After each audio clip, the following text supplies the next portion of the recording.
Warum zahlen also Menschen in Argentinien, Ecuador oder Venezuela lieber mit dem US-Dollar als mit ihren eigenen Währungen? Wieso geben diese Länder ihre eigene Geldhoheit auf und sagen, nehmt doch einfach den Dollar? Ist das nur Panik oder steckt da ein cleverer Mechanismus dahinter, der die Leute tatsächlich schützt? Und was können wir normalen Sparer in Deutschland daraus lernen, wenn unser Euro plötzlich wackelt? Bleib dran, ich erkläre dir das so, wie ich es mir über die letzten Jahre selbst erläutert habe. Hallo und herzlich willkommen auf meinem neuen Kanal Boost Beyond, dein Zentrum für persönliche Finanzen und Selbstentwicklung, mit unterhaltsamem Roguelike-Gameplay im Hintergrund. Im heutigen Video sehen wir das Spiel Hades, ein Spiel, welches uns eigentlich kaum vorstellen muss. Ein echtes Urgestein und Powerhorse im Roguelike-Sektor. Wir versuchen als Zagreus, dem Sohn des Hades, aus dessen Unterwelt zu fliehen, da wir merken, dass etwas irgendwie nicht stimmt. Dabei stellen wir uns unzähligen Kreaturen der griechischen Mythologie und kämpfen uns durch die verschiedenen Ebenen der Unterwelt. Wie im Spiel möchte ich dir durch meine Erfahrungen auf deiner finanziellen Reise und deinem persönlichen Wachstum helfen, während wir gemeinsam leveln. Wenn du neu hier bist, drück gern den Abonnieren-Button und wenn dir gefällt, auch den Like-Button, damit dieses Video noch mehr Leuten empfohlen werden kann. Das heutige Thema wird sein, Südamerika zahlt mit dem Dollar, was wir daraus für unsere Finanzen lernen können. Ein wichtiger Disclaimer am Anfang jedoch. Dies hier soll keine Finanzberatung sein. Alles, was ich dir erzähle, ist meine persönliche Meinung, mein aktueller Wissensstand und meine Interpretation. Wenn du also größere finanzielle Entscheidungen treffen möchtest, hol dir einen unabhängigen Finanz- und Steuerberater. Okay, los geht's. Warum nehmen also so viele Länder, insbesondere Südamerika, einfach den US-Dollar, anstatt ihre eigene Währung zu benutzen? Das ist eine richtig gute Frage, weil das Phänomen zeigt, wie schnell Menschen und sogar ganze Staaten das Vertrauen in ihr eigenes Geld verlieren können. Ich erkläre dir das jetzt Schritt für Schritt, wie ich mir selbst beigebracht habe. Zuerst einmal die Beispiele, die jeder kennt. Ecuador hat 2000 offiziell den US-Dollar als gesetzliches Zahlungsmittel eingeführt. El Salvador hat 2001 den Dollar übernommen und später sogar noch Bitcoin dazu genommen. Panama nutzt den Dollar seit über 100 Jahren neben der eigenen Balboa. Argentinien offiziell Peso, aber in der Praxis zahlen die meisten Leute mit Dollars, besonders bei großen Käufen. Und, ganz krass, Venezuela, der Bolivar ist faktisch tot. Fast alles läuft über Dollar oder Tether, also den Stablecoin USDT. Warum machen die das also nun? Der Kern ist eigentlich immer derselbe. Hyperinflation oder extreme Instabilität. Wenn die eigene Währung innerhalb von Monaten oder Jahren 50%, 90% oder sogar 99% ihrer Kaufkraft verliert, dann wollen die Leute einfach etwas Stabiles in der Hand haben. Der US-Dollar ist weltweit das, was Gold früher war. Die Währung, der man vertraut, weil sie relativ stabil bleibt und überall akzeptiert wird. Und was sind jetzt die Vorteile für die Menschen vor Ort? Nun zunächst einmal Schutz der Ersparnisse. Klar, wenn du 1000 Dollar unter die Matratze legst, sind sie in 2 Jahren immer noch ungefähr 1000 Dollar wert. Klar, Inflation ist da, aber überhaupt nicht vergleichbar mit zum Beispiel der lokalen Währung Peso, die vielleicht dann nur noch 200 Dollar wert sind. Es ist viel mehr planbar. Die Miete, Schulden, Lebenserhaltungskosten bleiben in Dollar relativ stabil. Du weißt, was du im nächsten Monat ausgeben musst. Du hast viel größeres Vertrauen bei Geschäften. Zum Beispiel will niemand 10 Millionen Bolivar für ein Auto nehmen, wenn die Scheine morgen vielleicht nur noch die Hälfte wert sind. Der Dollar, da klappt es sofort. Und man hat Zugang zu internationalem Handel. Also gerade Importe, wichtige Medikamente, Elektronik, Autos werden fast nur noch in Dollar abgerechnet. Wer Dollars hat, kann kaufen. Und was sind jetzt die Vorteile für gerade die Regierung oder das Land? Nun, die Inflation wird sofort gestoppt, weil sie ja nicht mehr drucken können, logisch. Ausländische Investoren kommen eher, weil das Währungsrisiko nun wegfällt. Und die Kreditwürdigkeit steigt langfristig. Weniger Angst vor eventuellen Zahlungsausfällen. Aber es gibt natürlich massive Nachteile, gerade also für die Regierung. Sie verliert die Kontrolle über die Geldpolitik. Sie kann keine eigene Währung mehr abwerten, um Exporte billiger zu machen. Und gerade bei der Dollarkrise, wie zum Beispiel 2008, bist du voll betroffen. Du hast keinen eigenen Rettungsschirm. Und natürlich, die Zentralbank verdient keine Seigniorage mehr, also Gewinn aus der Geldschöpfung. Was alles schlecht logischerweise für die Bevölkerung ist für die Regierung gut, weil sie sich dadurch finanzieren kann. Meine persönliche Entwicklung dazu wäre, als ich 2021 angefangen habe, mich mit Bitcoin und Co. zu beschäftigen, habe ich erstmal die Südamerika-Geschichten gelesen. Da wurde mir auch klar, Menschen fliehen nicht aus Spaß in den Dollar. Sie fliehen, weil ihr eigenes Geld sie im Stich lässt. Das hat mich total wachgerüttelt. Auch in Deutschland kann das passieren. Wenn das Vertrauen in den Euro erstmal richtig wackelt, zum Beispiel hohe Schulden, die EZB-Bilanz oder auch geopolitische Krisen, wie gerade zur Zeit. Seitdem versuche ich, möglichst wenig weiches Geld zu halten, das ein Staat oder eine Zentralbank beliebig erzeugen und vermehren kann. Stattdessen seit 2024 hauptsächlich Bitcoin als digitaler Dollarersatz.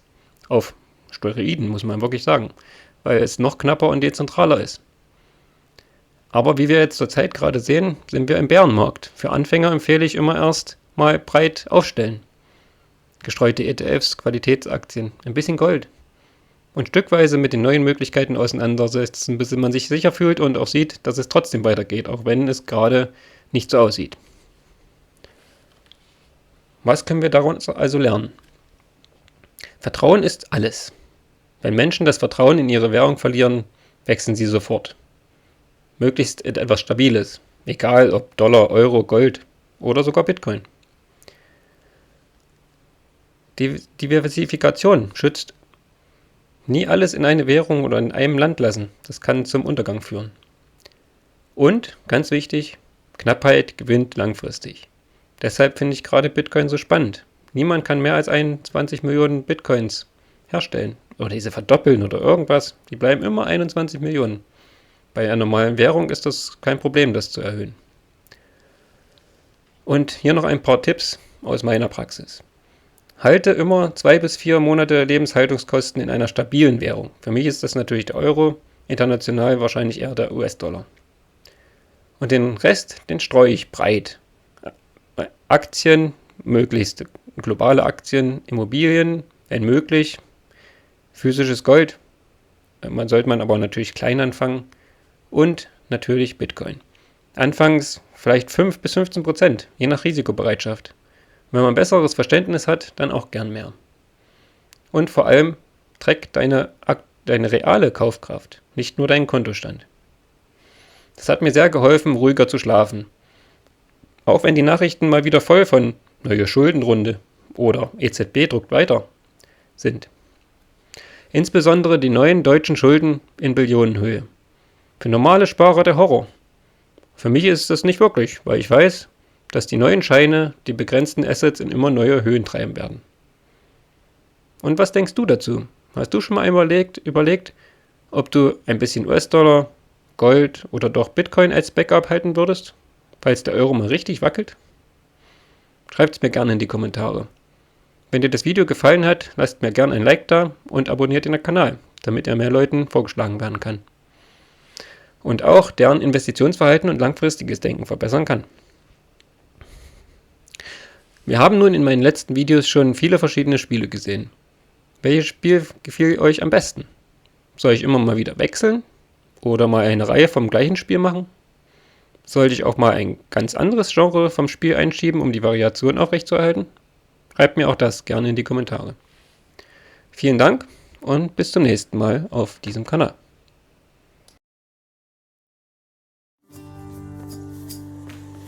Hello? You know, Prince Ed, I'd not expected to run into you again, not after all this time. Something? Well, something's just about always amiss back home, sir. Figured it couldn't hurt to check up on things in Tartarus a bit more. Well, I am grateful for it, I and the old boulder there in turn. I'm used to going lengthy stretches on my own, but having visitors from time...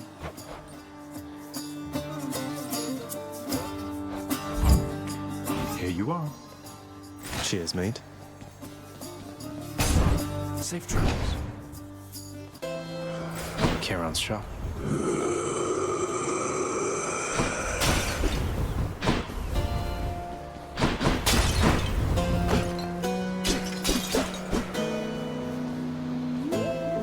Got to say, you are a sight for sore eyes there, Charon. Brilliant. Charon, you've been such a reassuring sight, I thought I'd offer you a token of my gratitude. Wait, you don't have to give me something in return. It was a gift. Though, you're insisting. I don't know what to say, mate.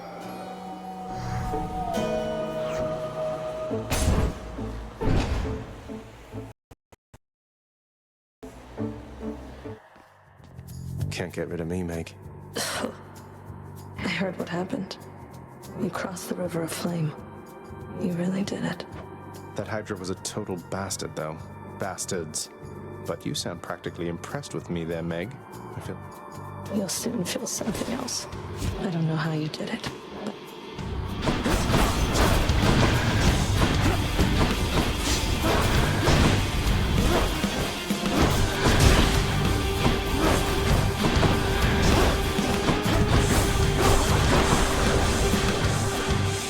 Try this.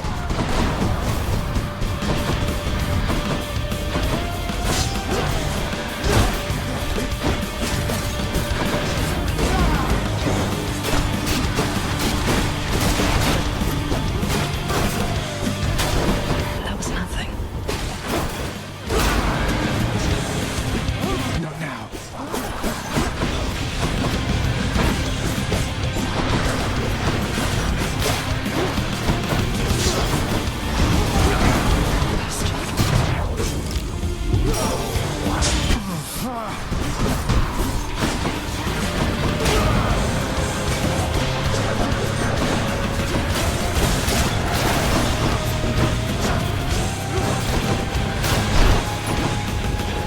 Have some of this.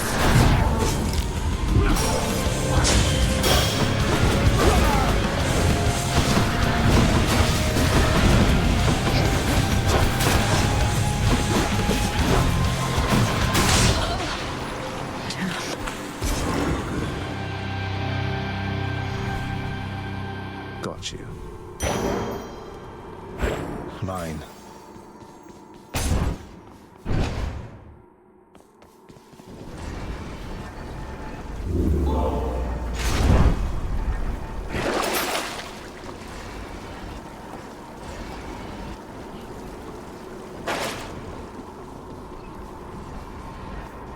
Nowhere to go but up.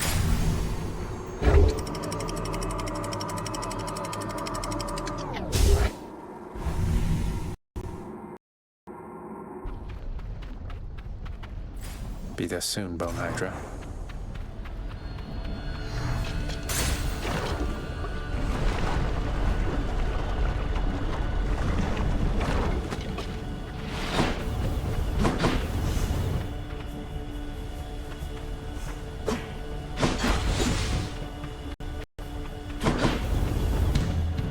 Drakens.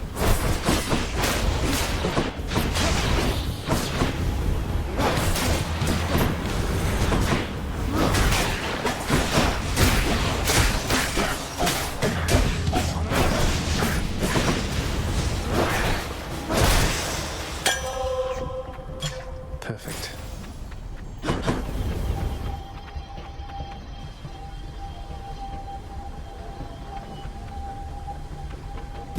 Sure, why not? You shall regret this. Come and get it.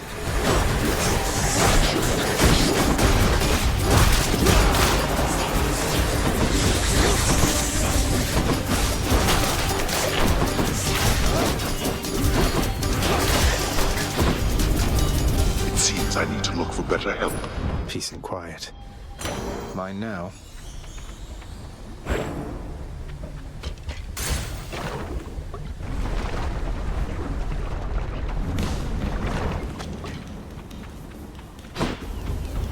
Bone Rakers.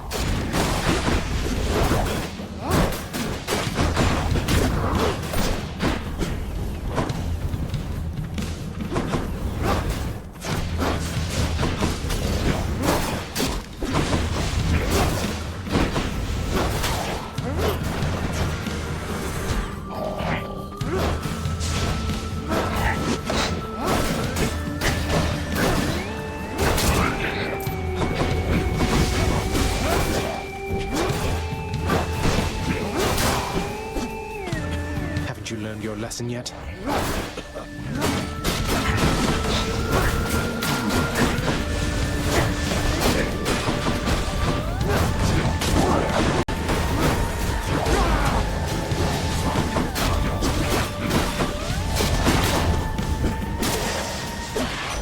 Lord Hermes. What's going on there, cuz? Can I call you cuz? Got something here for you. Should make your battles to the death and back.